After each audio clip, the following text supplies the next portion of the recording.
Hej, jeg hedder Peter Højer og er CEO i Scandia Housing. Jeg vil i dag fortælle lidt om, hvilke ting man skal være opmærksom på i forbindelse med klargøring af et potentielt lejemål, altså en ejendom, der skal udlejes. Det er sådan, at det er vigtigt, hvilket indtryk den potentielle lejer får, når de kommer ud og ser på lejemålet.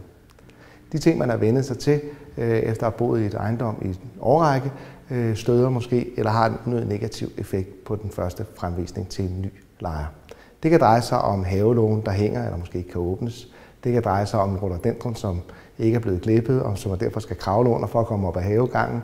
Det kan dreje sig om ringeklokken, som ikke virker. Vandskaden over døren ud til haven, som skulle have været lavet sidste sommer, men som man ikke nåede. Det kender vi jo alle sammen. Og et toilet, der løber, en vandhane, der drypper. Ting, som man lever fint med i hverdagen, men som giver et unødigt kedeligt førstehåndsindtryk på en ellers pragtfuld ejendom. Det er sådan, at mange af disse ting vil kunne udbedres for relativt beskedne midler. Det, jeg her har nævnt, vil typisk på en ejendom i Københavnsområdet på 150-200 kvadratmeter kunne udbedres på momsregistrerede regninger for et beløb mellem 5 og 10.000 kroner. De giver en række fordele at gennemføre de her ting. For det første får man langt større grupper af interesserede lejere, hvilket betyder, at ejendommen vil kunne udlejes væsentligt hurtigere. Det kan også betyde i mange tilfælde, at man får en lidt højere og i nogle tilfælde noget højere husleje, fordi ejendommen fremtræder meget mere præsentabel.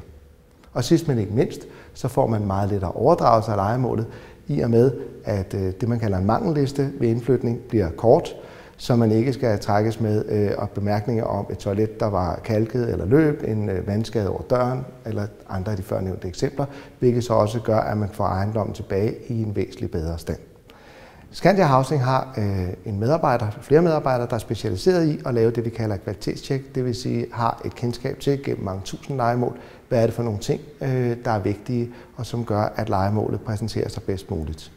De kan også rådgive om, hvad man ikke skal lave, fordi det kan godt være, at man selv har en idé om, at de to tagsten, som ligger skævt bag ved skorstenen eller vindskeden, der skulle have været malet sidste sommer, er vigtigt at få lavet. Men det er jo ikke noget, som en potentiel lejer vil lægge mærke til eller føle sig generet af, eller som har noget betydning for glæden ved at bo i huset.